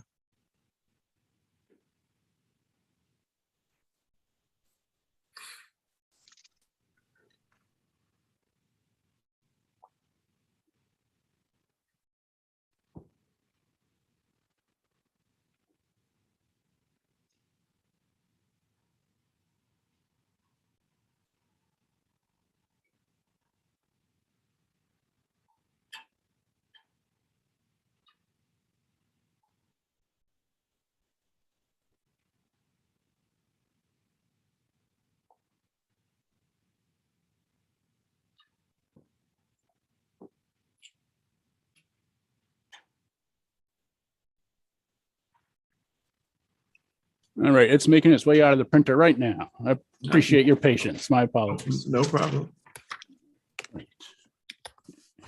And could you share the motion with me one time, please, Chair Hickman? Yes, sir. Give me 1 second so I can read it into the record appropriately since I didn't have it in front of me. So on LD 555, an act to expand the rights of public sector employees. The motion is ought not to pass, presented by Senator Garin, and it is seconded by Representative Bradstreet. Ought not to pass on LD 555. Thank you so much. You're Okay. welcome. I will take your vote first, Senator Hickman. Yay. Senator Garin, Yes. Senator Mearmont, No. Representative Sylvester is absent. Representative Bradstreet, Yes. Representative Cuddy is absent. Representative Drinkwater, I'm not used to saying yay, but I'm going to say yay. thank you. Representative Gear is absent. Representative Morris, Yes. thank you. Representative Pepworth, Yes. Representative Prescott, Yes. Representative Rader, Yes. thank you. And Representative Warren. Yes. Thank you. LD 555, Motion ought not to pass.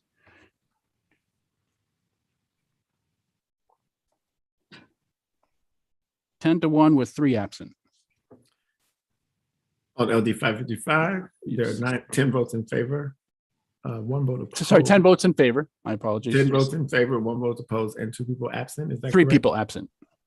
10, 1, and 3 is 14. Is it 9? Wait, 1, 2, 3, 4, 5, 6, 7, 8. There were 9 votes in favor. Sorry, 9 votes. 1 vote opposed. And Yes, I 3 members apologize. absent. That's okay. Thank you. The motion prevails. I will close the work session on LD 555. What is the minority report? Ought not to pass. I'm sorry, the minority report is ought to pass. Excuse me. Thank you, Senator Guerin. Senator Miramont, it's late. Yes. I have a little coffee today. Senator Miramont, thank you. Ought to pass is the minority report. All right, great. And people who have not here to cast a vote have until the second legislative day by noon to cast a vote if they wish to do so. So that concludes the work session on LD 555. Mr. Langland, do we have anything else on our agenda today? Nope, we're all set.